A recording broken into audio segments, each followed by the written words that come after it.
Lodge നിൽക്കാൻ പേടിയാണെന്ന് പറഞ്ഞു. ഉടനെ തന്നെ ഒരു വീട് കണ്ടുപിടിച്ചു. ശിവാനിക്ക് വാടക വീടൊരുക്കുന്ന മനസ്സജൻ. വിനായകൻ വയലോരം വീട്ടിൽ വന്നതിൽ സീതയ്ക്ക് മനസ്സജനെ സംശയം. മനസ്സജനെക്കുറിച്ച് നാട്ടിലാകെ അന്വേഷിക്കുന്ന വിനായകൻ.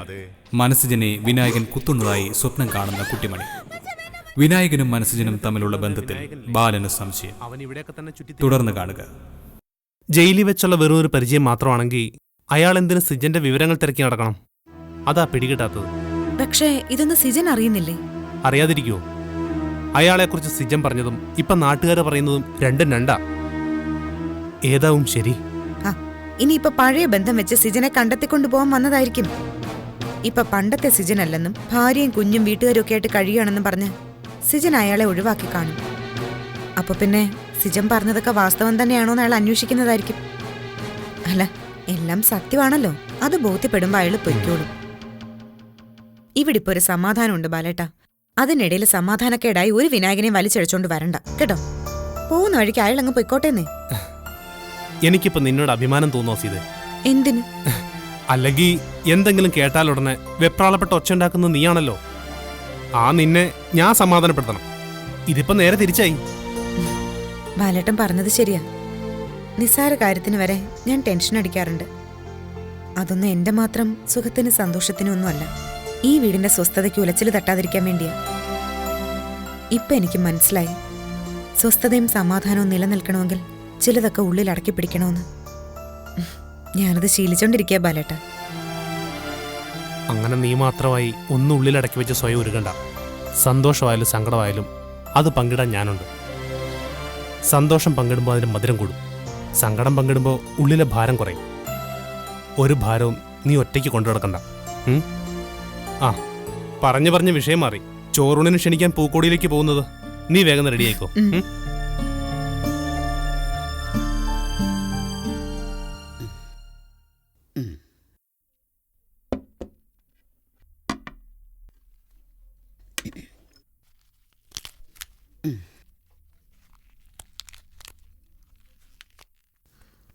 അപ്പച്ചമ്മേ, ഞാനും ബാലേട്ടനും കൂടി പൂക്കോടിയിലേക്ക് പോവാ ചോറൂണിനെ ക്ഷണിക്കാൻ. നന്നായി.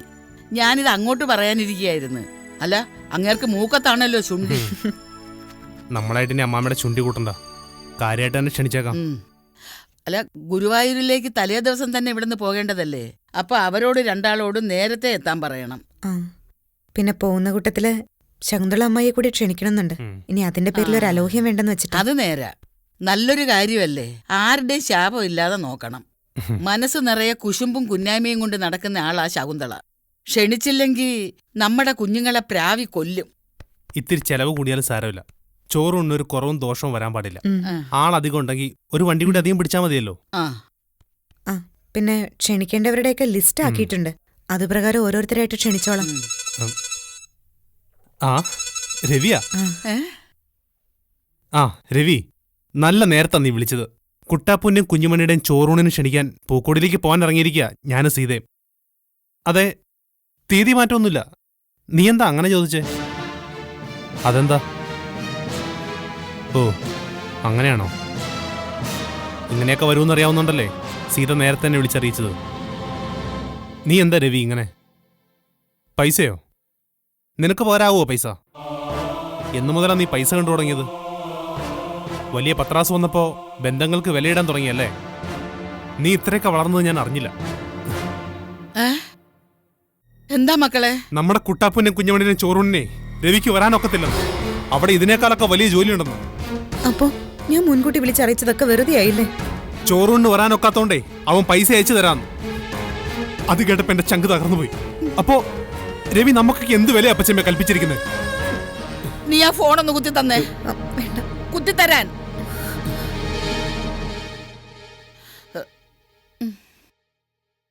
ബാലേട്ടനല്ല, അപ്പച്ചമ്മയാണ്. അറിയോ അങ്ങനെ ഒരാളെ? പണം കൊണ്ട് അമ്മാനമാടുന്ന ആളല്ലേ. ചിലപ്പോ മറന്നുപോയി കാണും. പിന്നെങ്ങനെ പറയണം? ആഴ്ചകൾക്ക് മുമ്പ് സീത വിളിച്ചു പറഞ്ഞതല്ലേ നിന്നോട്? വേണ്ട, ഒന്നും പറയണ്ട. ചോറൂണ് ദിവസം നീ ഇവിടെ ഉണ്ടായിരിക്കണം. അപ്പച്ചമ്മയാണ് പറയുന്നത്. അവസാനം അവൻ എന്താ പറഞ്ഞെന്നറിയോ? കഴിവതും നോക്കാന്ന്. അപ്പോഴും വരാമെന്ന് ഉറപ്പ് പറഞ്ഞില്ല. ഇനിയിപ്പോ രവി ഒഴിഞ്ഞു മാറുകയാണോ? എന്തിനൊഴിഞ്ഞു മാറണം? ഈ നിമിഷം വരെ ആരുമായി അവനൊരു പ്രശ്നം ഉണ്ടായിട്ടില്ലല്ലോ. സന്തോഷിക്കാൻ വകയുള്ള എന്തു വന്നാലും അതിനിടയ്ക്ക് ഒരു സങ്കടം കയറി വരും. അത് നമ്മുടെ തലവിധിയാ. ഇത് തലവിധിയൊന്നുമല്ല, അവന്റെ അഹമ്മതിയാണ്. ഓരോരുത്തർക്ക് ഓരോരുത്തരുന്ന് ഓരോന്ന് കാണിച്ചാൽ മതി. അനുഭവിക്കേണ്ടത് മറ്റുള്ളവരും. മതി ക്ഷണിക്കലൊക്കെ. ബാലേട്ടാ, ബാലന് അത്രയ്ക്ക് വിഷമം ഉണ്ടായിട്ടുണ്ട്. പക്ഷേ മോളെ, ക്ഷണിക്കാൻ പോകാൻ ഇറങ്ങിയിട്ട് ചെന്നില്ലെങ്കിൽ അത് ലക്ഷണക്കേടാണ്. ഇവിടത്തെ പ്രശ്നവും വിഷമവും ഒക്കെ ഇവിടെ ഒതുക്കണം. മോള് ചെന്ന് ബാലനെ സമാധാനിപ്പിക്ക്. ചെല്ല്. പരീക്ഷിച്ച് മതിയായില്ലേ? സങ്കടങ്ങളിൽ നിന്ന് സങ്കടങ്ങളിലേക്കാണല്ലോ ഞങ്ങളെ തള്ളിവിട്ടുകൊണ്ടിരിക്കുന്നത്. ഇതിനൊരറുതിയില്ലേ ഈശ്വരന്മാരെ? വയല് നികത്തി മണ്ണിട്ടതിനല്ല ഞങ്ങളുടെ പാർട്ടി എതിര് നിന്നത്. ഞങ്ങളുടെ പാർട്ടിക്ക് ഒരു തൊഴിലാളി സംഘടനയുണ്ട്. ഞങ്ങളെ തൊഴിലാളികളെ മറന്നിട്ട് നിങ്ങളെന്തിനാ ബംഗാളികളെ കൊണ്ട് മണ്ണടിച്ചത്? ഒരു കാര്യം ഞാൻ പറഞ്ഞേക്കാം, അധികാരം കയ്യിലില്ലാത്ത പാർട്ടിയാണ് ഞങ്ങളുടേത്. ജീവിക്കാൻ മറ്റു മാർഗങ്ങളില്ല എന്നുള്ള സത്യം നിങ്ങളെപ്പോലുള്ളവരല്ലേ മനസ്സിലാക്കേണ്ടത്. നിങ്ങൾ എത്ര ഏക്കർ വയല് വേണമെങ്കിലും നികത്തിക്കോ. ആ മെമ്പർ, ഞങ്ങളെപ്പോലുള്ള ചെറിയ പാർട്ടികളൊന്ന് വളർന്നോട്ട്. ഓ, വിളിക്കാം വിളിക്കാം. മെമ്പറേ, ഓ, മെമ്പർ ഇത് എങ്ങോട്ടാ വെച്ച് ഓടിക്കുന്നത്? ഇന്നെന്തെങ്കിലും പരിപാടി ഉണ്ടോ? ഓ, എന്താ പരിപാടിയാ? ഞാൻ വയലോരം വീട്ടിലേക്ക് വരികയായിരുന്നു. വയലോരം വീട്ടിലേക്കോ? എന്തിന്? മനസ്സിനെ ഒന്ന് കാണാൻ. എന്താ മെമ്പറേ, എനിക്ക് ജോലി വല്ലതും ശരിയായോ? അല്ല, അതിന് ഞാൻ ശ്രമിക്കുന്നുണ്ട്. കുട്ടിമണിക്ക് ഞാൻ കൊടുത്തൊരു വാക്കുണ്ടല്ലോ. അത് വേറെ, എനിക്ക് ജോലി ശരിയാക്കി തന്നില്ലെങ്കിൽ എന്റെ കുട്ടു മെമ്പർ വച്ചേക്കത്തില്ല, അറിയാലോ? അറിയാവേ, എനിക്കതെല്ലാം നന്നായിട്ട് അറിയാം. മനസ്സിന്റെ ജോലി കാര്യത്തിന് ഞാൻ അങ്ങനെ സ്റ്റേറ്റ് കമ്മിറ്റി വരെ ഇടപെട്ടിരിക്കുക. പിന്നെ ഇതെന്റെ പ്രസ്റ്റീജിന്റെ പ്രശ്നമില്ലയോ? അയ്യോ, അത്രയും മുകളിലൊന്നും പോണ്ട മെമ്പറേ. താഴോട്ട് മതിയോ? തരക്കേടില്ലാത്തൊരു ചെറിയ ജോലി, എനിക്കത് മതി. എന്റെ കുട്ടുവിന് വേണ്ടി അടുക്കളയിലേക്കുള്ള അരിയും പച്ചക്കറിയും പാലും മീനും ഒക്കെ മേടിക്കണം. പിന്നെ കുഞ്ഞുമണിയുടെ കുഞ്ഞു കുഞ്ഞു ആവശ്യങ്ങൾ. പിന്നെ അന്നന്ന് കിട്ടുന്നതിൽ നിന്ന് ഒരു 100 രൂപ കാശെങ്കിലും എന്റെ മോളുടെ പേരിൽ എനിക്ക് സമ്പാദിക്കണം. പെൺകുഞ്ഞല്ലേ മെമ്പറേ, ദൂരത്തെ വഴി നേരത്തെ നോക്കണമല്ലോ. ഒരു ചെറിയ വരുമാനമുള്ള ജോലിയായാലും മതി. തൽക്കാലം ഒന്ന് അഡ്ജസ്റ്റ് ചെയ്ത് പോകാൻ കഴിയല്ലോ. എന്റെ മനസ്സിലാ ഉള്ളത് പറയാമല്ലോ. തന്റെ ജോലിക്കാര്യമായിട്ട് ഇറങ്ങിയപ്പോഴായി എനിക്ക് ഒരു കാര്യം ബോധ്യമായത്. എന്ത്? എനിക്ക് പറ്റിയ ജോലിയൊന്നും ഇവിടെ ഇല്ലേ? ഉണ്ട്, പക്ഷേ ഇപ്പോ തൊഴിൽ സാധ്യതകൾ മുഴുവനും സ്ത്രീകൾക്കാ. സ്ത്രീകളില്ലാത്ത ഏതെങ്കിലും തൊഴിൽ മേഖലകൾ ഇവിടെ ഉണ്ടോ? അതില്ല. നമ്മള് പുരുഷന്മാരെ ഒന്നും ബാങ്കുകാർക്ക് വിശ്വാസമില്ലെന്നേ. സ്ത്രീകളെ എന്ത് പദ്ധതി കൊണ്ട് ചെന്നാല് ബാങ്കുകാർ അവർക്ക് വാരിക്കോരി കൊടുക്കുകയില്ലയോ? അങ്ങനെയാണോ? മെമ്പർ എന്താ ഇത് മുമ്പേ പറയായിരുന്നേ? ഇപ്പൊ പറഞ്ഞില്ലേ, ചക്കക്കുരു പറക്കുന്നത് തൊട്ട് അങ്ങ് ചാനൽ തുടങ്ങുന്നത് വരെ 100,000 പദ്ധതികളാണ് ഇപ്പോ സ്ത്രീകൾക്കുള്ളത്, കേട്ടോ? പദ്ധതി ഏതായാലും പണമില്ലാതെ കാര്യമൊന്നും നടക്കില്ലല്ലോ മെമ്പറെ. എന്റെ മനസ്സിൽ ആ പദ്ധതികളുമായിട്ട് സ്ത്രീകളാണ് മുന്നോട്ട് വരുന്നതെങ്കിൽ പണമില്ലാതെയും കാര്യങ്ങൾ നടക്കും. ഉറപ്പാണോ? തിരിച്ചടയ്ക്കേണ്ട വായ്പ, തിരിച്ചടവില്ലാത്ത വായ്പ, സബ്സിഡി ഉള്ള വായ്പ, സബ്സിഡി ഇല്ലാത്ത വായ്പ. മനസ്സിലാ, ഇത്രയും നല്ല അവസരം മുന്നിൽ കിടക്കുമ്പോ നീ എന്തിനാ മറ്റൊരു ജോലി നോക്കുന്നത്? ആ ശ്രമം തൽക്കാലം നമുക്ക് നിർത്തിവെക്കാം. മെമ്പർ എന്തൊക്കെ പൊട്ടത്തരായി പറയുന്നേ? ബാങ്ക് വായ്പ കൊടുക്കുന്നത് സ്ത്രീകൾക്കല്ലേ? ഞാനൊരു പുരുഷനല്ലേ? ആണല്ലോ. ഒരു മഹിളാമണി വയലോരം വീട്ടിലുണ്ടല്ലോ, നമ്മുടെ കുട്ടിമണി. നമ്മുടെ കുട്ടിമണിയുടെ പേരില് നല്ല ഉഗ്രം വരുമാനമുള്ള ഒരു പദ്ധതി ബാങ്ക് മാനേജറുടെ ടേബിളിലേക്ക് വയ്ക്കുന്നു. അവിടം വരെ ഒന്ന് എത്തിച്ചു തന്നാ മതി. പിന്നെ ഞാനും എന്റെ പാർട്ടി നോക്കിക്കൊള്ളാം. അല്ല, കുട്ടിമണിക്ക് അതിനുള്ള പ്രാപ്തി ഉണ്ടോ മെമ്പറെ? ഉണ്ടോന്നോ? കുട്ടുമണി ഇപ്പോ ചുറുചുറുക്കും തൻ്റെ ഇടമുള്ള ഒരു പെണ്ണല്ലേ മനസ്സിജ.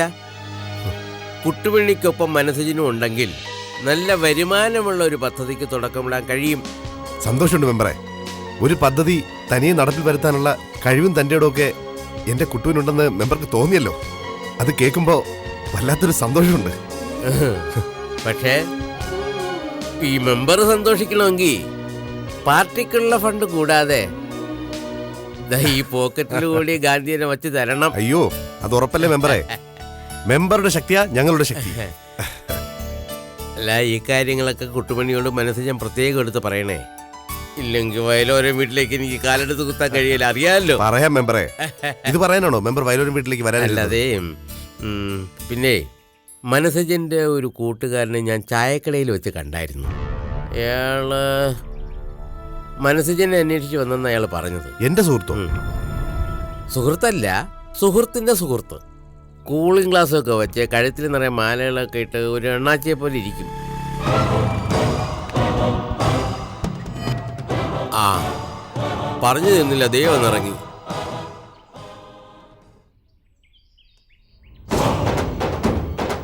നിങ്ങൾ തമ്മിൽ പരിചയമുണ്ടോ എന്ന് നോക്കിയേ. വല്ല പരിചയമുണ്ടോ? ആ വാ വാ. അപ്പോഴേ ഇതാ നിങ്ങൾ പറഞ്ഞ മനസ്സിജൻ. തെരിയും. വണക്കം മനസ്സിജൻ. ആ വണക്കം. മനസ്സിജനോട് എനിക്കൊന്ന് സംസാരിക്കണം. ഹലോ. ആ എന്തുവാ? ആഹാ, ബംഗാളികളെ കൊണ്ട് മണ്ണിലോട് വീണ്ടും വന്നെന്നോ? അയ്യോ, നമ്മുടെ കൈ കൊണ്ടല്ലാതെ ഒരു തരി മണ്ണ് ആ വയലിൽ വീഴരുത്. ഓ ഓ ഞാനിപ്പോൾ എത്താം. ഓ അതെ, ഒരു അടിയന്തര പ്രശ്നമുണ്ട്. ഇപ്പം ഇടപെട്ടില്ലെങ്കിൽ പിന്നീട് ഒരു ഗുണവും ഉണ്ടാകത്തില്ല. വരട്ടെ.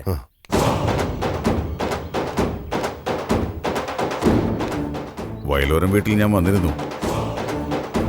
വളരെ ഗംഭീരമായൊരു സ്വീകരണവും കിട്ടി. മനസ്സിജനെ കാത്തവിടെ ഇരിക്കാമായിരുന്നു. പക്ഷേ വിനായകൻ ആരെയും ഇന്നേവരെ കാത്തിരുന്ന് കണ്ടിട്ടില്ല. കാണേണ്ടവരെ അവരെവിടെയായാലും തേടിപ്പിടിച്ച് എന്ന് കാണുന്നതാ വിനായകന്റെ ശീലം. ദാ ഇപ്പോഴും അത് തന്നെ സംഭവിച്ചു.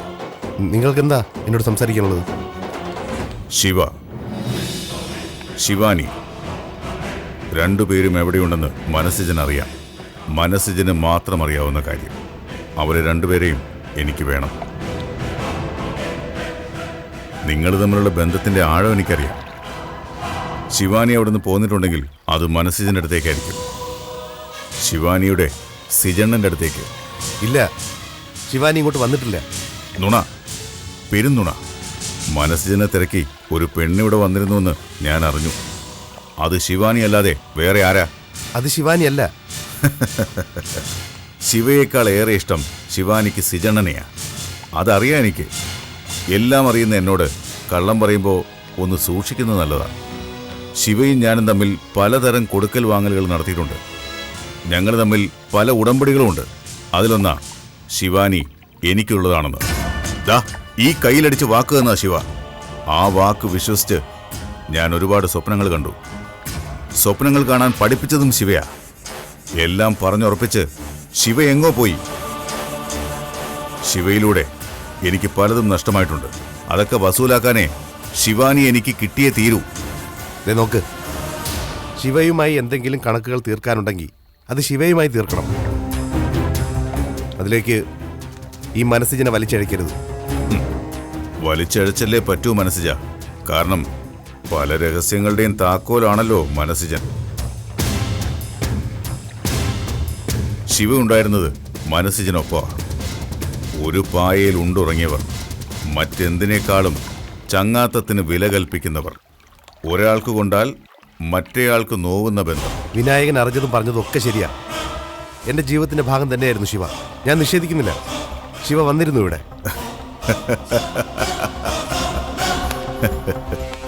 കുറെ നാൾ എന്റെ ഒപ്പം തന്നെയായിരുന്നു ശിവ. പതിയെ പതിയെ ശിവയുടെ സ്വഭാവത്തിൽ മാറ്റം കണ്ടു തുടങ്ങിയതോടെ ഞാൻ അകലം പാലിച്ചു. എനിക്ക് എൻ്റെ കുട്ടുവും കുഞ്ഞുമണിയും സ്നേഹനിധിയായ വീട്ടുകാരുമുണ്ട്. അവരായിരുന്നു എൻ്റെ ലോകം. ശിവയ്ക്കത് ഉൾക്കൊള്ളാനായില്ല. അതെത്തിച്ചേർന്നത് ഞങ്ങൾ തമ്മിലുള്ള വഴിവിരിയില്ല. അതിനുശേഷം ഞാൻ ശിവയെ ഇതുവരെ കണ്ടിട്ടില്ല, വിളിച്ചിട്ടുമില്ല. ഞാൻ എൻ്റെ വഴിക്ക് നീങ്ങി. വിനായകൻ പറഞ്ഞതുപോലെ ഞാൻ ചങ്ങാത്തതിന് 1-ാം സ്ഥാനം കൊടുത്തപ്പോൾ ശിവ ചുവടുമാറി. വേറെ പലതിനും വേണ്ടിയായിരുന്നു ശിവയുടെ ഓട്ടം. ആ ഓട്ടം ഓടിത്തീർക്കട്ടെ എന്ന് ഞാനും കരുതി. ശിവ ഇപ്പോൾ എവിടെയാണെന്ന് എനിക്കൊരു അറിവുമില്ല. വിശ്വസിച്ചു. മനസ്സിജൻ പറഞ്ഞതെല്ലാം ഞാൻ വിശ്വസിച്ചു. ശിവയുടെ കാര്യം അവിടെ നിൽക്കട്ടെ. ശിവാനി, നീ ശിവാനിയുടെ കാര്യം പറ. ശിവാനിയുടെ കാര്യത്തിലും ഇങ്ങനെ ഒരു കഥ പറയാനാണ് ഭാവമെങ്കിൽ വേണ്ട. ശിവാനി എവിടെയാണുള്ളതെന്ന് മനസ്സിജൻ അറിയാം. എനിക്ക് വേണം ശിവാനിയെ. എനിക്കറിയില്ല ശിവാനി എവിടെ ഉണ്ടെന്ന്. ഭാര്യയും കുഞ്ഞുമായി സ്വസ്ഥതയോടെ കഴിയാൻ ഞാൻ. അതിനിടയിൽ ശിവാനിയുടെ കാര്യം നോക്കാൻ എനിക്ക് സമയമില്ല. അതിനെല്ലാം കൃത്യമായ സമയം ഉണ്ടാക്കുന്നുണ്ട് മനസ്സിജൻ, അതെനിക്കറിയാം. ശിവാനി വിനായകന്റെ പെണ്ണ്, വിനായകൻ മോഹിച്ച പെണ്ണ്. അതെനിക്ക് കിട്ടിയേ ഒക്കൂ. അതിന് ഏതറ്റം വരെയും പോകും ഈ വിനായകൻ. ഞാൻ പറഞ്ഞില്ലേ ശിവാനിയെക്കുറിച്ച് എനിക്ക് അറിയില്ല എന്ന്. ശിവാനി എൻ്റെ അനിയത്തി കുട്ടി തന്നെയാ. ശിവയെക്കാളും അടുപ്പവും ഇഷ്ടവും അവൾക്ക് എന്നോട് തന്നെയായിരുന്നു. ഞാനിവിടെ കല്യാണം കഴിച്ച് ജീവിക്കാൻ തുടങ്ങിയതോടെ അവരുമായി അത്ര ബന്ധം പുലർത്താൻ കഴിയാതായി. ആദ്യമൊക്കെ അതൊരു വിഷമമായിട്ടുള്ളിലുണ്ടായിരുന്നെങ്കിലും പിന്നെ അതുമായിട്ട് പൊരുത്തപ്പെട്ടു. ശിവാനി ഇപ്പോൾ എന്നെ തേടി ഇവിടെ വന്നിരുന്നെങ്കിൽ ഏറ്റെടുത്ത് സംരക്ഷിച്ചേനെ ഞാൻ. എൻ്റെ ജീവിതത്തിൽ ചില മാറ്റങ്ങൾ വന്നു തുടങ്ങിയിരിക്കുക. വീട്ടിലുള്ളവർക്കെല്ലാം എൻ്റെ കാര്യത്തിൽ വലിയ ടെൻഷനാണ്. എനിക്കൊരു ജോലിയില്ലല്ലോ നോർത്ത്. അതിനൊരു പരിഹാരമായി വരിക. എല്ലാം കൊണ്ട് സ്വസ്ഥതയിലേക്ക് പോകുമ്പോൾ ശല്യപ്പെടുത്തരുത്. അറിഞ്ഞുകൊണ്ട് ഞാനൊരു ദ്രോഹം ചെയ്തിട്ടില്ല ഒരാൾക്കും. അങ്ങനെയുള്ള എന്നെ പ്രതിസന്ധിയിലാക്കരുത്.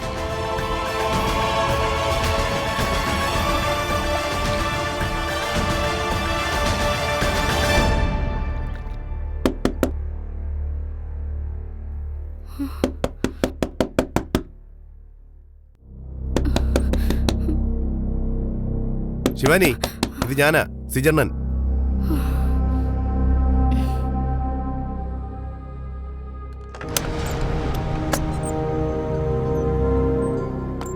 വാ, അകത്തോട്ടിരിക്കാം. എന്താ സിജണ്ണ? ശിവാനി പേടിച്ചതുപോലെയൊക്കെ തന്നെ സംഭവിച്ചു. എന്താ ശിവണ്ണന് വല്ല അപകടവും? അതൊന്നുമല്ല, അയാളിവിടെ എത്തിയിട്ടുണ്ട്, ആ വിനായകൻ. അയാൾ ഇന്നലെ തന്നെ എത്തി. ശിവാനിയോട് മനഃപൂർവ്വം പറയാതിരുന്നത്. ശിവാനി വന്ന് കയറിയതുപോലെ വിനായകനും ആദ്യം ചെന്നത് വയലോരം വീട്ടിലേക്ക് എന്നെ തിരക്കി. അതിൻ്റെ പേരിൽ വീട്ടിൽ ചില പ്രശ്നങ്ങളൊക്കെ ഉണ്ടായി. ഞാനത് ഒതുക്കി തീർക്കുകയും ചെയ്തു. എന്നെ ശിവാനിയും കാണാൻ കഴിയാതെ അപ്പം തന്നെ വിനായകൻ മടങ്ങിപ്പോകുന്നാണ് കരുതിയത്. പക്ഷെ അവൻ പോയില്ല. ഞങ്ങൾ തമ്മിൽ മുഖാമുഖം കണ്ടു. അയാള് സിജണ്ണനെ വല്ലതും ചെയ്തോ? എന്ത് ചെയ്യാൻ? ബായെ തൊട്ടാ അയാൾ ഇവിടുന്ന് നേരെ ചൊവ്വേ പോവോ? എന്നെ വിനായകൻ ഒന്നും ചെയ്തില്ല. ഞാൻ ആരാണെന്ന് ശിവൻ നന്നായി പറഞ്ഞു കൊടുത്തിട്ടുണ്ട് അയാൾക്ക്. അയാൾ വന്നിരിക്കുന്നത് ശിവാനിയെ തേടിയ. ശിവാനി എൻ്റെ അടുത്തേക്കാണ് വന്നിരിക്കുന്നതെന്ന് വിനായകൻ ഊഹിച്ചെടുത്തിട്ടുണ്ട്. അതിന് മണം പിടിച്ച് നടക്കുക എവിടെ. എത്രയൊക്കെ മണം പിടിച്ചാലും ഈ പരിസരത്ത് എത്തില്ല. വേറൊരു ലോകാണിത്. മഹാസൂത്രക്കാരനാ വിനായകൻ. കാര്യം സാധിച്ചെടുക്കാൻ എന്ത് വൃത്തികേടും കാണിക്കും. ചിരിച്ചുകൊണ്ട് കഴുത്തിറക്കുന്നേനാ. അങ്ങനെയാ ശിവണ്ണനെ അയാൾ വശത്താക്കിയത്. സൂത്രത്തിൽ ശിവണ്ണനെ ഏതോ കുരുക്കിൽപ്പെടുത്തി. എന്നിട്ട് എന്നെ പണയപ്പെടുത്തിയെന്നൊരു കഥയുണ്ടാക്കി വന്നതാ. ശിവണ്ണൻ അങ്ങനൊന്നും കാണിക്കില്ല. ശിവണ്ണൻ വന്ന എല്ലാ പ്രശ്നവും തീരും, തീർച്ചയാ. ശിവ വന്നില്ലെങ്കിലും ഈ പ്രശ്നം തീരും. വിനായകൻ ശിവാനിയെ തൊടില്ല, ഇതെന്റെ വാക്കാ. ഇതുപോലെ അന്നൊരു വാക്ക് തന്നിരുന്നു സിജണ്ണൻ എനിക്ക്, ശിവണ്ണനെ കണ്ടെത്തി കൊണ്ടുവരാന്ന്.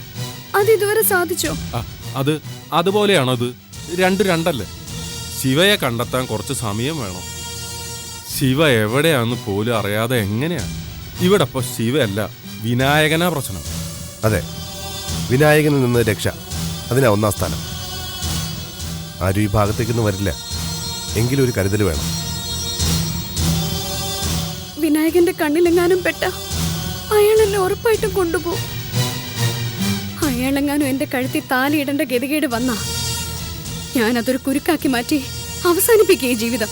ശിവാനി,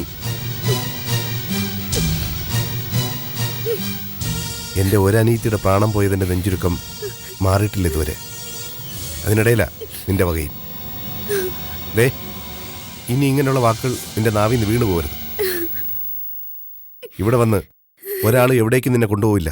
പിന്നല്ലാതെ ഞങ്ങളുടെ ഉയിരിന്മേല ശിവാനിയെ നിർത്തിയിരിക്കണ, അതാദ്യം മനസ്സിലാക്ക്. അതെ, ഇങ്ങനെയൊക്കെ പറഞ്ഞ് ബഹളം ഉണ്ടാക്കുന്ന അറിയാവുന്നതുകൊണ്ടാ വിനായകൻ എത്തിയത് ആദ്യം അറിയിക്കാതിരുന്നത്. പിന്നെ അതറിഞ്ഞിരിക്കുന്നത് നല്ലതാണെന്ന് തോന്നി. പിന്നെ വേണ്ടാത്ത ചിന്തകളൊന്നും വേണ്ട. വേറെ എവിടെയും പോവാതെ നീ വന്നത് നിന്റെ സിജണ്ണന്റെ അടുത്തേക്കാ. നിന്റെ ഉള്ളിലെ ആ ഉറപ്പ് ഞാൻ കാക്കും. പോവാം ചില. ശരി പോയി.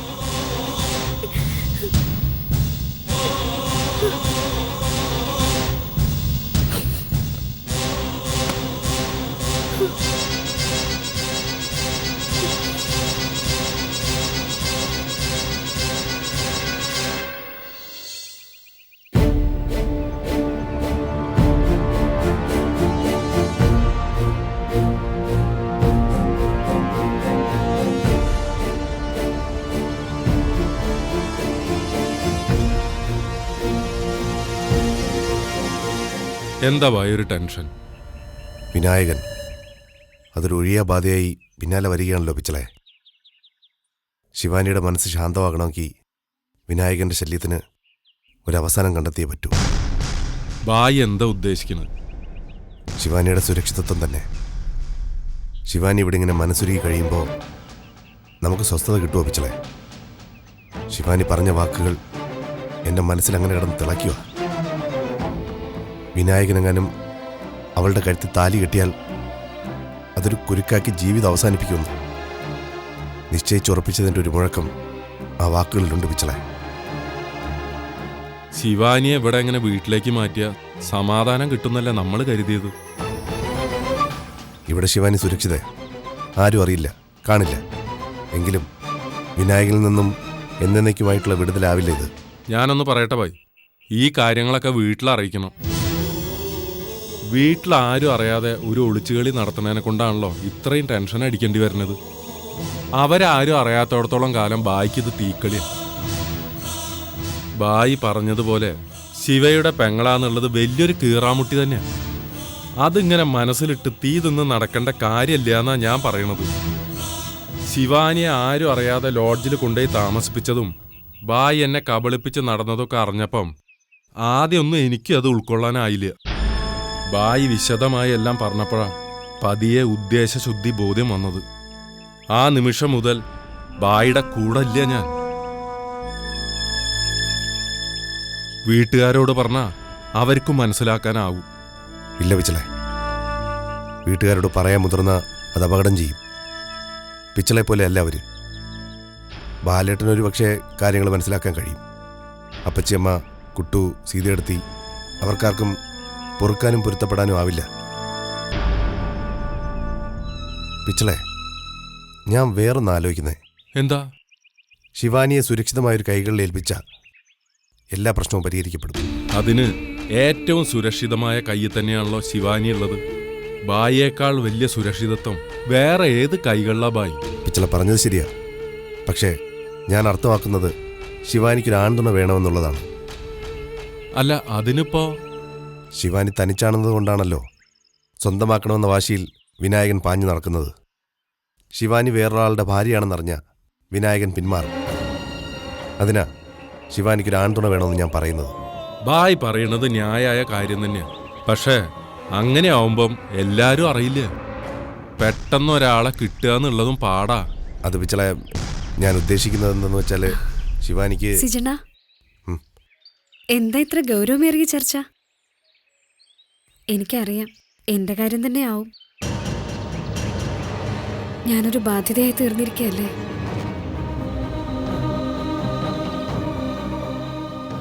എന്താ ശിവാനി ഇത്? ശിവാനി എങ്ങനെയാ ഞങ്ങൾക്കൊരു ബാധ്യതയാവുക? എനിക്കറിയാം, ബാധ്യത തന്നെയാ. സ്വന്തം കാര്യങ്ങൾ നോക്കുന്നതിനിടയിൽ എന്റെ കാര്യങ്ങളും നോക്കണം. പിന്നെ വിനായകൻ, അങ്ങനെ 100 കൂട്ടം തലവേദനകളല്ലേ ഞാൻ ഉണ്ടാക്കി തന്നിരിക്കുന്നത്. ഇതൊന്നും ഒരു തലവേദനയേ അല്ല. ശിവാനി ഇങ്ങനെയൊക്കെ പറയുന്നതാണ് ഞങ്ങൾക്ക് വേദനയായി തീരുന്നത്.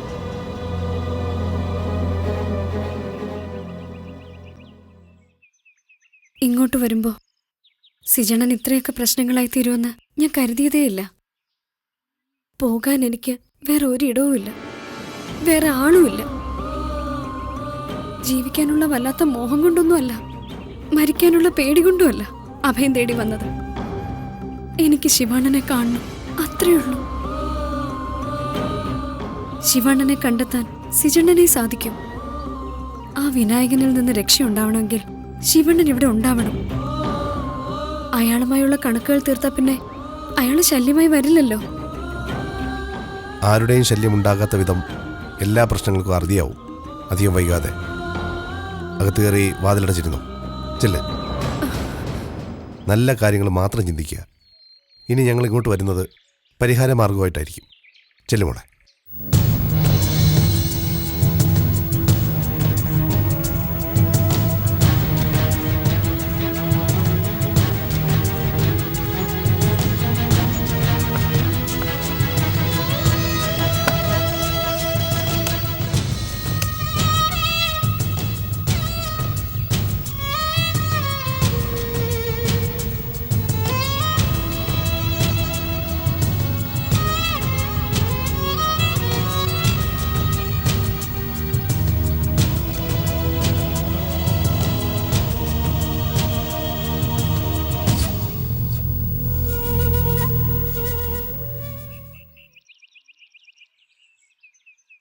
ഒരു ജോലി എന്ന് പറയുന്നത് അത്ര എളുപ്പമുള്ള സംഗതിയൊന്നും അല്ല ഇന്നത്തെ കാലത്ത്. മെമ്പർ പറഞ്ഞതുപോലെ സ്വയം തൊഴിലിന്റെ വഴി സ്വീകരിക്കുന്ന തന്നെയാ നല്ലത്. അത് തന്നെയാണ് മോനെ എന്റെ അഭിപ്രായം. അതാവുമ്പം കാര്യങ്ങൾ പെട്ടെന്ന് നടക്കുമല്ലോ. അതെ, സർക്കാരിന്റെ പല പദ്ധതികളും വരുന്നുണ്ടിപ്പോ. ആരും ഒന്നും അറിയുന്നുമില്ല, പ്രയോജനപ്പെടുത്തുന്നുമില്ല. കൂടുതലൊന്നും ആലോചിക്കേണ്ട സിജ. ഇതിന്റെ കാര്യങ്ങൾ വേഗം തന്നെ നീക്കിക്കോ. പല പദ്ധതികളും സ്ത്രീകൾക്ക് വേണ്ടിയുള്ളതാ. കുട്ടുവിന്റെ പേരിലാണെങ്കിൽ പെട്ടെന്ന് നടക്കുമെന്നാ നമ്മുടെ മെമ്പർ പറഞ്ഞത്. എന്റെ പേരിലാ? ആ, കുട്ടുവിന്റെ പേരിൽ ഒരു പദ്ധതി തുടങ്ങുന്നു, എന്നിട്ട് അതിന്റെ പേരിൽ ലോൺ എടുക്കുന്നു. എന്റെ പേരിൽ ലോൺ എടുക്കണോ? അത് കൊള്ളാലോ. അല്ല, കുട്ടിമണിയുടെ പേരിലാണ് ലോൺ എടുക്കുന്നതെങ്കിൽ മോളും അവിടെ ഇവിടെയൊക്കെ വരേണ്ടി വരില്ലേ? എന്തിന്? അപേക്ഷാ ഫോമിലൊക്കെ കുട്ടു ഒപ്പിട്ടാ മതി. ബാക്കിയൊക്കെ മെമ്പർ ശരിയായിക്കോളും. അതെ, ഞാൻ എവിടെ വേണേലും വരാം കേട്ടോ. എനിക്ക് ഒരു കുഴപ്പമില്ല. കുട്ടു എവിടെ വരണ്ട, മെമ്പർ ഇങ്ങോട്ട് വന്നോളൂ. എന്റെ പരുത്തിക്കാവിലമ്മേ, അവസാനം നീ ഒരു വഴി കാണിച്ചു തന്നു. അതെ, മാടിനപ്പുമ്പ അടുത്ത് ഞാൻ പ്രാർത്ഥിച്ചോണ്ടാ ഇപ്പൊ ഈ കാര്യങ്ങളൊക്കെ വേഗം ശരിയായത്, ഇല്ലയോ? അതെ, സമ്മതിച്ചു. കുട്ടുവിന്റെ പ്രാർത്ഥന കൊണ്ട് തന്നെയാ ഇതൊക്കെ ശരിയായത്. പിന്നെ ലോൺ പാസ്സാവണമെങ്കിൽ സ്വയം തൊഴിലായിട്ട് എന്താ തുടങ്ങാൻ പോകുന്നൊരു ധാരണ കൊടുക്കണ്ടേ? നമ്മള് പച്ചക്കറി കൃഷി തുടങ്ങിയിരിക്കുവല്ലേ, അപ്പൊ പിന്നെ അത് തന്നെ ആവട്ടെ. അതെ, അത് ബാലേട്ടനോട് കൂടി ചോദിച്ചിട്ട് തീരുമാനിക്കാം. അതൊക്കെ നിങ്ങൾ തീരുമാനിച്ചോ. അല്ല, ഞാൻ എപ്പോഴും ഒപ്പിടണ്ടേ? അതിന്റെ കടലാസുകളും അപേക്ഷയുമായിട്ട് മെമ്പർ ഇങ്ങോട്ട് വരും. അപ്പൊ ഒപ്പിട്ടാ മതി കേട്ടോ. ശരി ശരി. അന്ന് മെമ്പർ ഇവിടെ വന്നപ്പോ മനസ്സുജൻ ഒരു ജോലി ശരിയാക്കി കൊടുക്കണമെന്ന് കുട്ടിമണി മെമ്പറോട് പറഞ്ഞത് അവസാനം ഇങ്ങനെയായി ഭവിച്ചു. എല്ലാം ഈശ്വരന്റെ കൃപ. സ്ത്രീകൾക്ക് മുൻഗണന കൊടുത്തുകൊണ്ട് ഒട്ടനവധി പദ്ധതികൾ ഇവിടെ തുടങ്ങിയിട്ടുണ്ട് അപ്പച്ചമ്മ. പലരും അത് സ്വന്തക്കാർക്കും ബന്ധുക്കൾക്കുമായിട്ട് വീതിച്ചു കൊടുത്തേക്കുവാ. അധികാര കസേര കിട്ടിയ വേണ്ടപ്പെട്ടവരെ ഓരോ ഇടത്ത് കുടിയിരുത്താനാ എല്ലാവരും ശ്രമിക്കുന്നത്. അതിൽ ഒരു പക്ഷവും വ്യത്യസ്തമൊന്നുമല്ല. എന്തോ നമ്മുടെ മെമ്പർ കുറച്ച് മാന്യത കാണിച്ചേക്കാൻ. സീതർത്തി, ഇതിനങ്ങനെ മാന്യതായിട്ടൊന്നും കാണണ്ട. രണ്ട് കാര്യങ്ങളുണ്ടാ മെമ്പർ ഇതിന് മുൻകൈ എടുത്തത്. ഒന്ന്, മെമ്പറോട് ഇത് പറഞ്ഞത് കുട്ടു ആയതുകൊണ്ട്. രണ്ട്, വല്ല കമ്മീഷനും തടയുമെന്നുള്ള പ്രതീക്ഷ ഉണ്ട്. കമ്മീഷനോ? ഇവിടെ നമ്മളായതുകൊണ്ട് പുള്ളി ചോദിക്കുന്നില്ല, പക്ഷെ നമ്മൾ അറിഞ്ഞു കൊടുക്കണം. അതില് തെറ്റൊന്നുമില്ല സിജ, നന്നായി മെനക്കെടുന്നുണ്ടല്ലോ മെമ്പർ. അതെ, കമ്മീഷനൊക്കെ എത്രയാന്ന് വെച്ചാ കൊട്ടോ. ആ മെമ്പറോടൊന്ന് വേഗം വരാൻ പറയേ. എനിക്കെന്നെ ഒപ്പിടാനും കൊതിയാവുക. വേഗം വരാൻ പറ മനസ്സിലാ. എന്റെ കുട്ടു, അതൊക്കെ സമയമാകുമ്പോ മെമ്പർ വന്നോളും. അതിനു മുമ്പ് നമുക്ക് ഒപ്പിട്ട് പഠിക്കണ്ടേ? മെമ്പർ വന്ന തെറ്റാതെ ഒപ്പിടണ്ടേ? അത് വേണം, അത് വേണം, അത് വേണം. പേനയും പേപ്പർ എടുത്ത് കൊടുക്കാം. നല്ലൊരു സൂപ്പർ ഒപ്പിട. അമ്മേ ദേവി, എല്ലാം മംഗളമാക്കി തരണേ. എല്ലാ കാര്യങ്ങളും മംഗളായി നടക്കും എന്റെ അപ്പച്ചിയമ്മേ.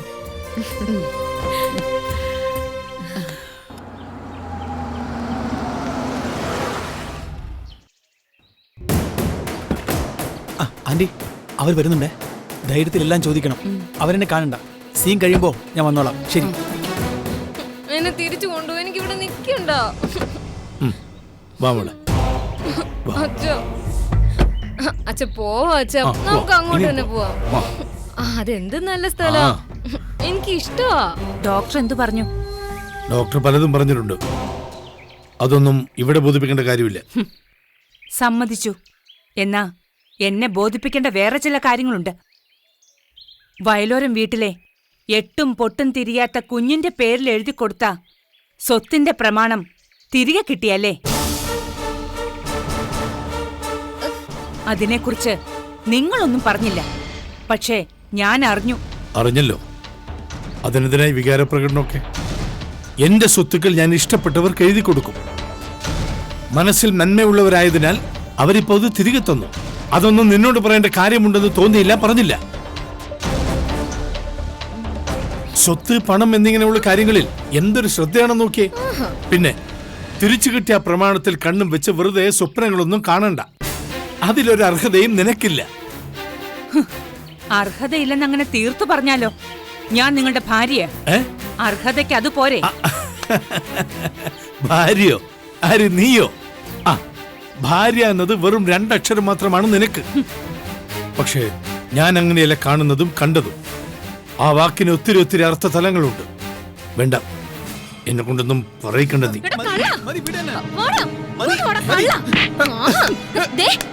അവിടെ ഒളിച്ചിരിക്കുന്നു. അയ്യോ അയ്യോ, മതി.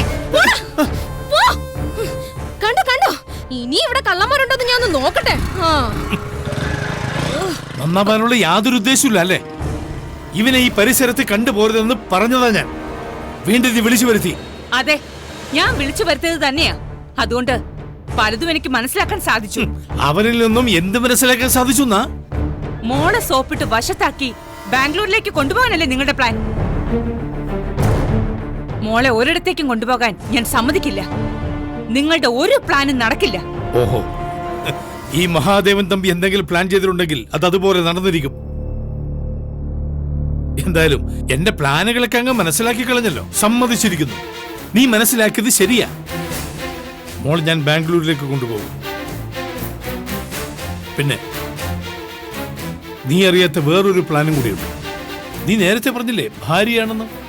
ആ വാക്കിന്റെയും സ്ഥാനത്തിന്റെയും അർത്ഥമറിയാവുന്ന നല്ലൊരാളെ കല്യാണം കഴിച്ച് എന്റെ ഭാര്യയായി മോളുടെ അമ്മയായി നിർത്തും ഞാൻ. നീ ഇവിടെ കിടന്ന് അനുഭവിക്കും, നരകിക്കും. ഇത്രയും കാലം എല്ലാം ഞാൻ സഹിച്ചതും ക്ഷമിച്ചതും എന്റെ മോൾ നിന്റെ സൈഡായിരുന്നതുകൊണ്ടാ. ഇപ്പോ എനിക്ക് എന്തിനും ധൈര്യമുണ്ട്.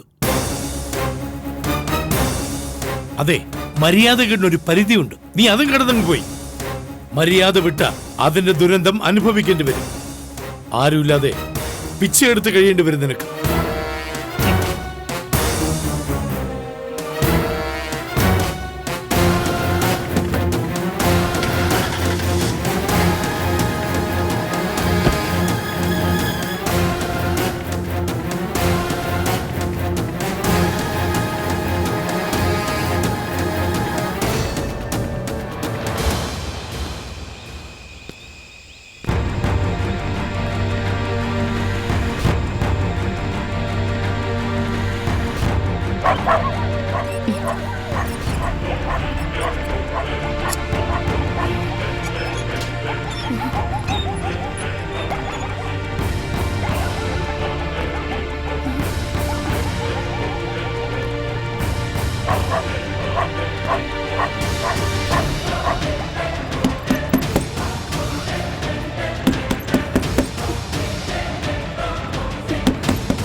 ഗുണന ചിഹ്നം ഇട്ടിട്ടുണ്ട്.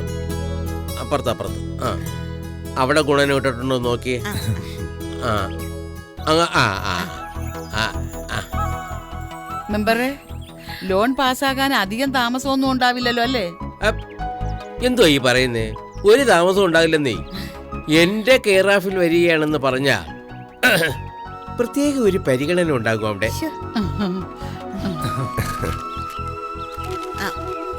ഇത് മതിയോ മെമ്പറെ? തൽക്കാലം മതി. അപ്പോ സ്വയം തൊഴിലായി പച്ചക്കറി കട തന്നെ പിടിച്ചിരിക്കുന്നല്ലയോ? അതെ, ബാലന്റെ കടയോട് ചേർന്നുള്ള ഒരു മുറി നോക്കി വെച്ചിട്ടുണ്ട്. മുൻപ് അവിടെ റേഷൻ കടയായിരുന്നു. അതവിടുന്ന് മാറിയപ്പോ കാലിയായിട്ട് കിടക്കുവാ. ചില്ലറ അറ്റകുറ്റപ്പണികളൊക്കെ ചെയ്താൽ മതി. അല്ല അത് വേണം, ഈ പഴയ റേഷൻ അരിയൊക്കെ വെച്ചിരുന്ന സ്ഥലമാണല്ലോ, അതുകൊണ്ടാ പറഞ്ഞേ. അവിടെ ആവുമ്പോ ബാലേട്ടന്റെ ഒരു നോട്ടുണ്ടാവുമല്ലോ, അതാ ഒരു ധൈര്യം. ഇപ്പൊ ചെറിയ മട്ടിൽ തുടങ്ങാം, പിന്നീട് രണ്ടു കടയും ചേർത്ത് ചെറിയൊരു സൂപ്പർ മാർക്കറ്റായിട്ട് മാറ്റുകയും ചെയ്യാലോ. അതും ഒരു നല്ല ഐഡിയ. നിങ്ങളുടെ ഈ ദീർഘവീക്ഷണത്തെ ഞാൻ അഭിനന്ദിക്കുന്നു. പക്ഷേ ഈ പച്ചക്കറി ബിസിനസ് നിസാരമായിട്ടുള്ളൊരു കളിയല്ല എന്ന് ഓർമ്മ വേണം. ദേ ചീഞ്ഞു പോകുന്ന സാധനമാ. അങ്ങനെ ചീഞ്ഞു മാറ്റ നല്ല പച്ചക്കറികളെ ഞങ്ങൾ ഇവിടെ ഉണ്ടാക്കുന്നുണ്ടല്ലോ. ആഹാ, അതുകൊണ്ടോ? എന്നാ പിന്നെ ക്ലച്ച് പിടിക്കും. ഇപ്പോഴത്തെ കാലത്ത് നാടനാണല്ലോ ഡിമാൻഡ്. നാടൻ തട്ടുകട, നാടൻ പലചരക്ക് കട, നാടൻ കോഴിക്കട, നാടൻ ഹോട്ടല്, നാടൻ ഊണ്, നാടൻ സീരിയല്, നാടൻ സിനിമ, പച്ചക്കറി, ഇങ്ങനെ എല്ലാത്തിന്റെ കൂടെ ഈ നാടൻ അങ്ങ് ഫിറ്റ് ചെയ്ത് കൊടുത്താൽ മതി, ആൾക്കാർ വന്നോളൂ. അതെ മെമ്പറെ, അങ്ങനെ ചുമ്മാതെ നാടൻ എഴുതി വെച്ചിട്ട് ആളുകളെ പറ്റിക്കാനൊന്നും ഞങ്ങളില്ല കേട്ടോ. കൊടുക്കുന്നുണ്ടെങ്കിൽ അത് നല്ല തന്നെ ആയിരിക്കും. അല്ല അതെനിക്കറിയാം. എന്നാലും ഇപ്പോഴത്തെ ഒരു പൊതു അവസ്ഥയെ പറ്റി ഞാൻ പറഞ്ഞതാ. അതെ, ഇവിടെ ഇങ്ങനെ വർത്താനം പറഞ്ഞോണ്ടിരുന്ന എങ്ങനെയാ? ഇത് കൊണ്ടുപോയി കൊടുക്കണ്ടേ? പോ മനുഷ്യ. അയ്യോ കുട്ടു വരണ്ട. ഞാൻ വരണ്ടേ? അല്ല, എന്റെ പേരിലല്ലേ ലോൺ എടുക്കുന്നത്, അപ്പൊ ഞാൻ വരാതിരുന്ന എങ്ങനെയാ? മോളെ, പോയാൽ ഉടനെ ലോൺ കിട്ടില്ല. ഈ അപേക്ഷ ആദ്യം പാസ്സാവണം. അത് ഈ മെമ്പർ പാസ്സാക്കി എടുക്കും, എന്നിട്ടേ നമുക്ക് ലോൺ കിട്ടൂ. കുട്ടിമണി എല്ലായിടത്തും ഒപ്പിട്ടല്ലോ, ഇനി പോണോന്നൊന്നുമില്ല. വെറുതെ എന്തിനാ അവിടം വരെ വന്ന് കുട്ടിമണിയെ ബുദ്ധിമുട്ടുന്നത്? പിന്നെ മനസ്സജനിവിടെ ഉണ്ടല്ലോ, ഞങ്ങൾ രണ്ടുപേരും കൂടെ പൊക്കൊള്ളാം. അത് മതിയോ? മതി കുട്ടു. കുട്ടു വരുമ്പോ കുഞ്ഞുമണിയും കൂട്ടണം. എന്തിനാ വെറുതെ? കുട്ടു കുഞ്ഞുമണിയും കളിപ്പിച്ച് ഇവിടെ ഇരുന്നോ. ഞാനും മെമ്പർ കൂടി പോയിട്ട് ഇതെല്ലാം ശരിയാക്കിയിട്ട് കൂടെ വരാം. അതെ, അയ്യോ, ഇതിനിടയിൽ വേറൊരു കാര്യം പറയാൻ വിട്ടുപോയി. അത് മെമ്പറുടെ കമ്മീഷന്റെ കാര്യല്ലേ? ലോൺ കിട്ടിയാ അത് തരും അല്ലേ മനുഷ്യ? മെമ്പർ ചമ്മണ്ട, കുട്ടിമണിയുടെ തമാശ പറഞ്ഞതാ. അയ്യോ, നമ്മളെ കുട്ടിമണിയല്ലയോ, കുട്ടിമണിക്കാവുമ്പോ എന്തും പറയാമല്ലോ. പക്ഷേ ഞാൻ പറയാൻ വന്ന അതല്ല. പിന്നെന്താ? ഇവിടത്തെ കുഞ്ഞുങ്ങളുടെ ചോറൂണിന്റെ കാര്യമാ. ചോറൂണ് അങ്ങ് ഗുരുവായൂർ വെച്ചാണെങ്കിലും ഇവിടെ എനിക്കൊരു ചോറൂണ് നടത്തണം. എന്തുവാ? അല്ലല്ല, ഊണ് തരണമെന്ന് തന്നേ പറ്റൂ. പിന്നെന്താ മെമ്പറ്, തരാല്ലോ. ചോറൂണ് കഴിഞ്ഞ് വന്നാലുടനെ എല്ലാവർക്കും ഒരു സദ്യ. വളരെ സന്തോഷം. അപ്പോ ആ കാര്യത്തിലൊരു തീരുമാനമായി. ഇനി ഈ കാര്യത്തിലും കൂടെ ഒരു തീരുമാനമാവണം. അപ്പോ പോയിട്ട് വരാം കേട്ടോ. ശരി. തടസ്സങ്ങളൊന്നും വരുത്താതെ എല്ലാം നേരെയാക്കി തരണേ എന്റെ പരുത്തിക്കാവിലമ്മേ. അയ്യോ, എന്റെ കുഞ്ഞുമണി, ഞാനൊന്ന് നോക്കിട്ട് വരാവേ. ഞാൻ അച്യുതനോട് ശാരദയോടും ഒന്ന് പറയട്ടെ.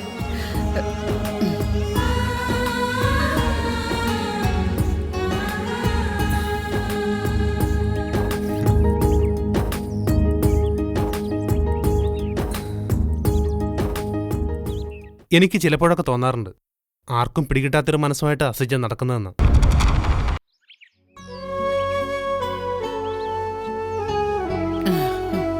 അച്യുത, ശാരദേ, വയലോരം വീട്ടിൽ ഇപ്പൊ സന്തോഷം അലതല്ലുകയാണ്. ഇതൊന്നും നേരിൽ അനുഭവിക്കാൻ നിങ്ങളില്ലെന്നുള്ള വിഷമം മാത്രമേ ഉള്ളൂ. എല്ലാം തികച്ചു തരില്ലല്ലോ ദൈവം. അങ്ങനെ സമാധാനപ്പെടുകയാണിപ്പോ. നമ്മുടെ കുട്ടിമണി ഇപ്പൊ പഴയ ആളേ അല്ല, എല്ലാറ്റിനും കാര്യബോധം വന്നു. പിന്നെ കുഞ്ഞുമണിയുടെയും കുട്ടാപ്പൂവിന്റെയും ചോറൂണ് ഗുരുവായൂരിൽ വെച്ചാണ് നടത്തുന്നത്. നിങ്ങളും ഉണ്ടാവണം അവിടെ. പിന്നെ വേറൊരു വിശേഷം ഉണ്ടായി. കുട്ടിമണിയുടെ പേരിൽ ഒരു ലോൺ ശരിയാക്കി പച്ചക്കറി കട തുടങ്ങാൻ പോവുക മനസ്സിജൻ. കുറെ പേപ്പറുകളിലൊക്കെ കുട്ടിമണി ഒപ്പിട്ട് നൽകി. അതിന്റെ ഒരു ഉത്സാഹത്തിലും ആവേശത്തിലും ആ കുട്ടിമണി ഇപ്പോ. ഇനിയിപ്പോ ആ ലോണൊന്ന് വേഗം പാസ്സാക്കി കിട്ടിയാൽ മതി. എന്നും തുണയായി നിങ്ങൾ കൂടെ ഉണ്ടാവണം.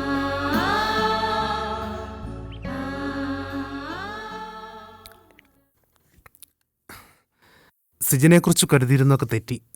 നല്ലൊരു ജോലിയും വരുമാനം ഇല്ലാത്ത തന്നെയായിരുന്നു സിജിനെ അലട്ടിയിരുന്ന പ്രശ്നം, അല്ലാതെ വേറൊന്നുമല്ല. ബാലേട്ടൻ ഉൾപ്പെടെ കരുതിയിരുന്നത് സിജൻ വേറെന്തൊക്കെയോ പ്രശ്നങ്ങളിൽ പെട്ടിരിക്കുകയാണെന്നല്ലേ? അത് പിന്നെ സിജിനെ കുറിച്ച് പുറത്തൊരാൾ അന്വേഷണം നടത്തുന്നുണ്ടെന്നറിഞ്ഞപ്പോൾ ചിന്തകൾ കാട് കയറിപ്പോയി. അത് വേറൊന്നും കൊണ്ടല്ല, എന്തെങ്കിലും ആപത്ത് വരുമോ എന്നുള്ള പേടി കൊണ്ടാ. ആ പേടിയൊക്കെ അസ്ഥാനത്താണെന്ന് സിജന്റെ മുഖം തെളിഞ്ഞു കണ്ടപ്പോൾ ബോധ്യായി. ആ ലോൺ ശരിയായി വരുന്നതിന്റെ സന്തോഷം സിജനിലും കുട്ടിമണിയിലും കണ്ടപ്പോൾ മനസ്സ് നിറഞ്ഞു. കുട്ടിമണി ആ സന്തോഷം കൊണ്ട് തുള്ളിച്ചാടുന്നത്. സ്വന്തം പേരിൽ ലോൺ എടുക്കുന്നത് എന്തോ വലിയ സംഭവമായിട്ടാ കുട്ടിമണി കരുതിയിരിക്കുന്നത്. അതങ്ങനെ തന്നെ ഇരുന്നോട്ടെ. കുട്ടിമണിയുടെ സന്തോഷമാണല്ലോ നമ്മളെല്ലാവരും ആഗ്രഹിക്കുന്നത്. നമ്മുടെ കടയോട് ചേർന്നുള്ള റേഷൻ കട ഏറ്റെടുത്ത് അതെങ്ങനെ വിപുലീകരിക്കുമെന്ന് ചിന്തിച്ചുകൊണ്ടിരിക്കുകയായിരുന്നു ഞാൻ. തക്ക സമയത്ത് തന്നെ ലോണിന്റെ കാര്യം ഒത്തുവന്നത് നന്നായി. നല്ല നാടൻ പച്ചക്കറി ന്യായവിലയ്ക്ക് കൊടുത്താൽ വാങ്ങിക്കാൻ ആൾക്കാർ ക്യൂ നിൽക്കും. അത് ശരിയാ. പിച്ചളയും ഉള്ളതുകൊണ്ട് വേണമെങ്കിൽ പച്ചക്കറി വീട് വീടാന്തരം എത്തിക്കുന്ന പരിപാടിയും തുടങ്ങാവുന്നതാ. പിച്ചളയ്ക്കാണെങ്കിൽ നേരത്തെ ആ ജോലി ചെയ്ത് ശീലമുള്ളതാണല്ലോ. അതെ, എല്ലാം നല്ല രീതിയിൽ വന്നാ മതിയായിരുന്നു. ആ ബാലേട്ടാ, രവി പിന്നീടെങ്ങാനും വിളിച്ചായിരുന്നോ? ഇല്ല. നമ്മുടെ മനസ്സ് മടുപ്പിക്കുന്ന കാര്യങ്ങൾ പറയാനാണെങ്കിൽ രവി വിളിക്കാതിരിക്കുന്നതാ നല്ലത്. കുഞ്ഞുങ്ങൾക്കൊന്നും വരാതെ ചിറകിനടിയിൽ ഒളിപ്പിച്ച് കാക്കുന്ന തള്ളക്കോഴിയെ പോലെ ഓരോ കാര്യങ്ങളിവിടെ ചെയ്തുകൊണ്ടിരിക്കുമ്പോഴാ രവിയുടെ വക. സിജനല്ല, രവിയാ വേറെ പ്രശ്നങ്ങളും കൊണ്ട് നടക്കുന്നതെന്ന് എനിക്ക് തോന്നുന്നത്. സിജന്റെ ഭാഗത്തുനിന്ന് അങ്ങനെ വല്ലതും ഉണ്ടായാൽ നമുക്ക് മനസ്സിലാക്കാം. ജോലിക്ക് മറ്റുമായിട്ട് ഓടുമല്ലേ. രവി അങ്ങനെയാണോ? അവൻ എന്തിന്റെ കുറവാ ഉള്ളത്? ചോറുകൊണ്ട് എങ്ങനെയെങ്കിലും ഇവിടെ വന്ന് എല്ലാരെയും സന്തോഷിപ്പിക്കാനുള്ള വഴി നോക്കാതെ അവൻ വലിയ ആളെ പോലെ ഫോൺ വിളിച്ച് പറഞ്ഞിരിക്കുന്നു. പോട്ടെ, ഞാൻ അറിയാതെ ചോദിച്ചു പോയതാ. എല്ലാവരും നമ്മളെപ്പോലെ ആവണമെന്ന് ചിന്തിക്കുന്നിടത്താ നമുക്ക് തെറ്റുപറ്റുന്നത്. എല്ലാവരുടെയും സന്തോഷത്തിന് വേണ്ടി ചെറിയ കാര്യങ്ങൾ പോലും മാറ്റിവെക്കാൻ ആർക്കും സാധിക്കുന്നില്ല. അക്കാര്യത്തിൽ ഒരു പരിധിവരെയെങ്കിലും ഞാൻ സമ്മതിക്കുന്നത് സിജനയാ. അതെന്താ സീതേ, ഒരു പരിധിവരെ? എനിക്ക് ചിലപ്പോഴൊക്കെ തോന്നാറുണ്ട് ആർക്കും പിടികിട്ടാത്തൊരു മനസ്സുമായിട്ട് സിജൻ നടക്കുന്നതെന്ന്. ആത്മാർത്ഥത കൂടുതലുള്ളതുകൊണ്ട് ഏത് കാര്യം സിജനം ഏറ്റെടുക്കും. അതാരുടെയാണ്, എന്തിനു വേണ്ടിയാണ്, എന്ത് ഗുണമായെന്നൊന്നും സിജൻ നോക്കില്ല. അത് പിന്നെ സ്വന്തം പ്രശ്നമായങ്ങ് കൊണ്ടുനടക്കും. ആ മനോഭാവത്തിരിക്കുമ്പോഴാ സിജനെക്കുറിച്ച് വേറെ രീതിയിലൊക്കെ ചിന്തിച്ചു പോകുന്നത്. രവിയെ തട്ടിച്ചു നോക്കുമ്പോൾ സിജൻ എത്രയോ ഭേദം തന്നെയാ. ആ മെമ്പറുടെ പുറകെ നടന്ന് ഈ ലോൺ തരപ്പെടുത്തിയെടുത്തില്ലേ? ഇതുവരെ എല്ലാം ഭംഗിയായി തന്നെ പോയി. ഇനി ലോൺ പാസ്സാവുന്നതിലും തടസ്സങ്ങളൊന്നും ഉണ്ടാവാതിരുന്നാൽ മതിയായിരുന്നു. ഒരു തടസ്സം ഉണ്ടാവില്ല. എല്ലാത്തിനെയും ശുഭാപ്തി വിശ്വാസത്തോടെ നോക്കിക്കാണണം. നമ്മൾ നമ്മുടെ ഭാഗം ഭംഗിയായിട്ട് നിർവഹിക്കുക. അതിനനുസരിച്ച് ബാക്കിയെല്ലാം ദൈവം തരും.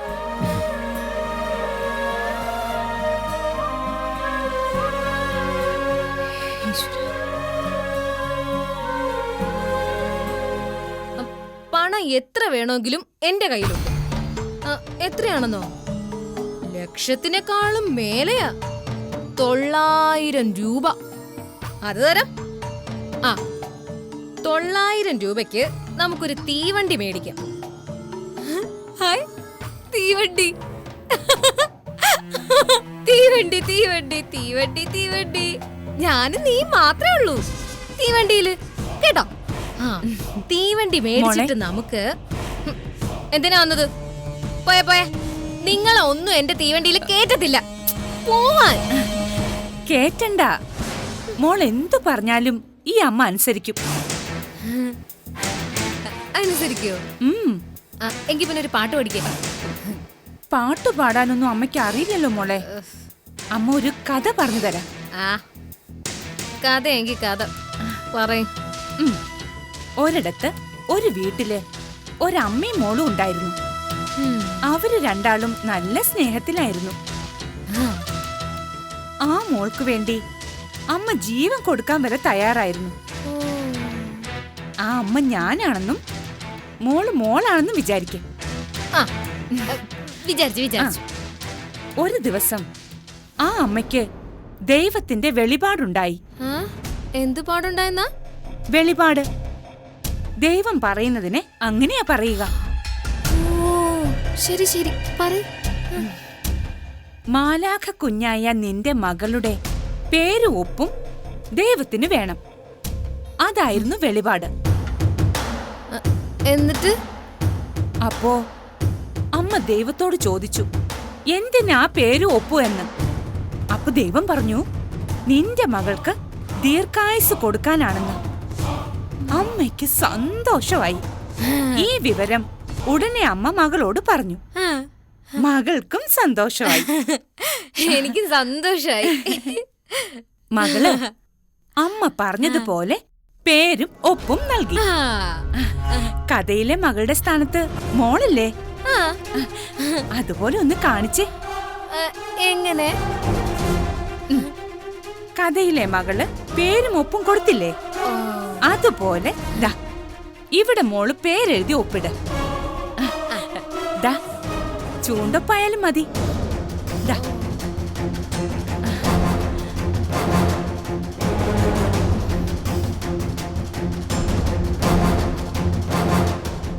ആ ഒപ്പൊന്ന് പതിഞ്ഞു കിട്ടിയാൽ ഫിക്സഡ് ഡിപ്പോസിറ്റ് എന്റെ കൈകളിൽ.